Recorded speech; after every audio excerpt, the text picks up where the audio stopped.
Tous ces indicateurs financiers vus précédemment nécessitent au préalable des retraitements pour calculer la vraie rentabilité de l'entreprise. Les retraitements du compte de résultat les plus courants sont les suivants. Tout d'abord, les retraitements sur les salaires du dirigeant et de sa famille.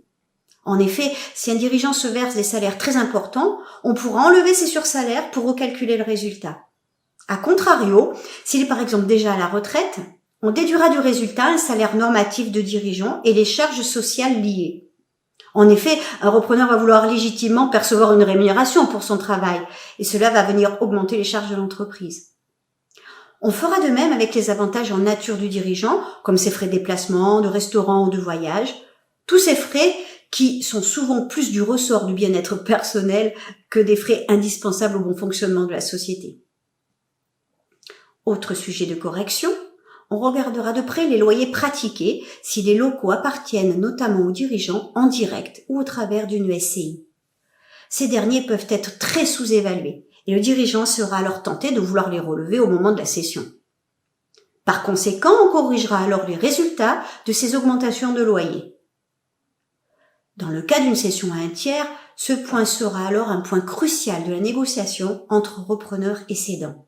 Il s'agira de faire un choix entre la baisse du prix de l'entreprise et l'augmentation du loyer, ou bien le maintien du prix de l'entreprise et un loyer non modifié. En général, je conseille plutôt au cédant cette deuxième solution. Il percevra immédiatement le prix de cession alors que les loyers peuvent être hypothétiques en cas de difficultés futures ou de déménagement du repreneur. Je vous laisse le soin d'y réfléchir. Autre sujet de retraitement, il s'agit des charges et des produits exceptionnels. Dans la mesure où ils ne sont pas récurrents, ils seront également retraités. Par exemple, la vente d'une immobilisation, un immeuble, une voiture, des indemnités de départ à la retraite ou des versements liés à un prud'homme, la défaillance d'un client ou d'un fournisseur qui entraîne exceptionnellement des pertes importantes.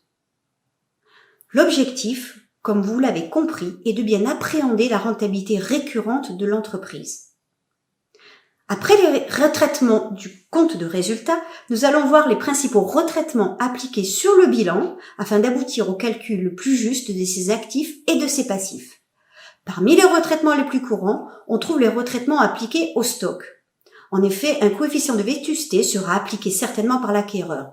Il s'agit par conséquent de les nettoyer en amont et peut-être même sur 2 exercices comptables pour ne pas plomber le résultat. Idem pour les créances clients. Les créances trop anciennes n'ont plus lieu d'apparaître au bilan et si on a peu d'espoir de le recouvrer, elles doivent alors être provisionnées ou passer en perte. Le dirigeant devra donc effectuer un travail de recouvrement préalable à la cession afin que ce poste du bilan soit justement estimé. Il devra aussi revoir les provisions passées pour savoir si elles ont toujours lieu d'être et si elles reflètent bien les risques encourus. Autre point étudié, le calcul du passif social lié au départ en retraite, notamment pour les 7 prochaines années. Ce passif est potentiellement une dette certaine. Or, il est rarement représenté au passif du bilan car non déductible fiscalement. Il viendra néanmoins en déduction de la valeur de l'entreprise.